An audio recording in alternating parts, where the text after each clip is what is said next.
بسم اللہ الرحمن الرحیم۔ السلام علیکم دوستو، آج ہم آپ کو جو وظیفہ بتانے جا رہے ہیں بہت ہی کمال کا وظیفہ ہے، جو کہ انتہائی لاجواب اور انتہائی مجرب وظیفہ ہے، اور انشاءاللہ تعالی جو بھی محبت کے اس وظیفے کو اپنائے گا، اس کو 100% رب ذوالجلال کے فضل و کرم سے فائدہ ہوگا۔ چاہے محبت میں اس کی ناراضگی ہے، چاہے اس کی کسی قسم کی کوئی پریشانی ہے، تو اللہ تعالیٰ اس کے محبوب کو اس کے تابع کر دے گا۔ ہماری دعا ہے کہ اللہ تعالیٰ آپ کو اس وظیفے کے کرنے سے کامیابی عطا فرمائے۔ وظیفہ انتہائی آسان اور انتہائی مختصر ترین ہے، اور توجہ کے ساتھ اس وظیفے کو پڑھنا ہے تاکہ جب آپ عمل کریں تو کسی قسم کی غلطی کی گنجائش باقی نہ رہے۔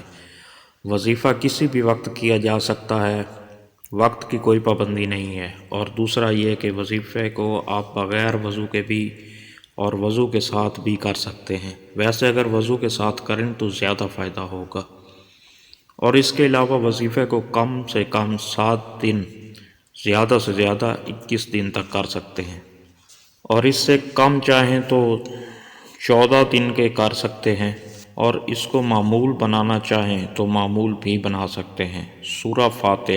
سورہ فاتحہ شریف کو پڑھنا ہے۔ پڑھنے کا طریقہ نوٹ فرمائیے۔ 11 بار سورہ فاتحہ کو پڑھنا ہے، لیکن محبوب کا تصور اپنے ذہن میں ہونا چاہیے، اور اگر تصویر ہے تو سامنے رکھ لیجئے اور پھونک مارتے رہیں۔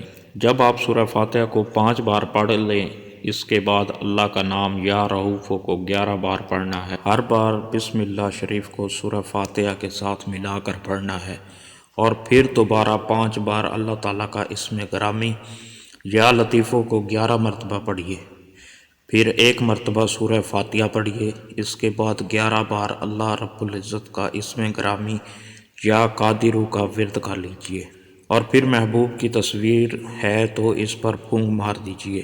اگر تصویر نہیں ہے تو تصویر کا تصور کر کے اس کی طرف منہ کر کے پھونک مار دیجئے۔ وظیفہ کو پڑھنے سے پہلے اور بعد میں درود ابراہیم پڑھ لیجئے۔